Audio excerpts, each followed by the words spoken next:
To remove the 4 rotary spool holders, start by holding the AMS light with your hand. Then, carefully pull out the 4 rotary spool holders from their respective slots.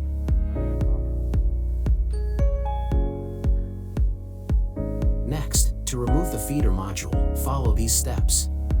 Remove the 4 screws that secure the feeder module in place. Disconnect the red-black cable and the blue-white cable connected to the feeder module. Once the cables are disconnected, gently slide out the feeder module from the AMS light.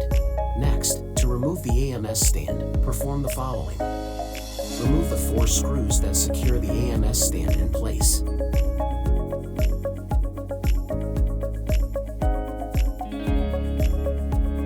Once the screws are removed, carefully lift and remove the AMS stand.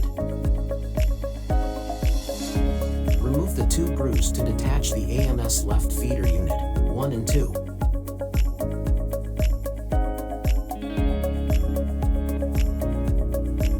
Remove the tube screws to detach the AMS right feeder unit, 3 and 4.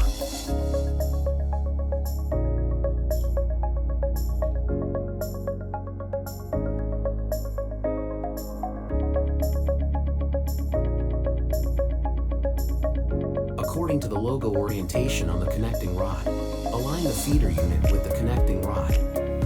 Insert the 2 screws and tighten them to secure the feeder unit in place.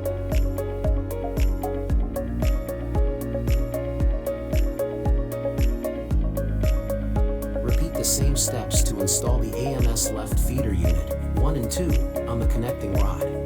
Position the AMS light body on the stand. The body is properly aligned, making sure the 4-pin cable is at the higher position. Insert and tighten the 4 screws to lock the AMS light body onto the stand. Connect the blue-white cable and the red-black cable to the AMS light main board. Carefully place the feeder module back into position. Secure the feeder module by tightening the 4 screws.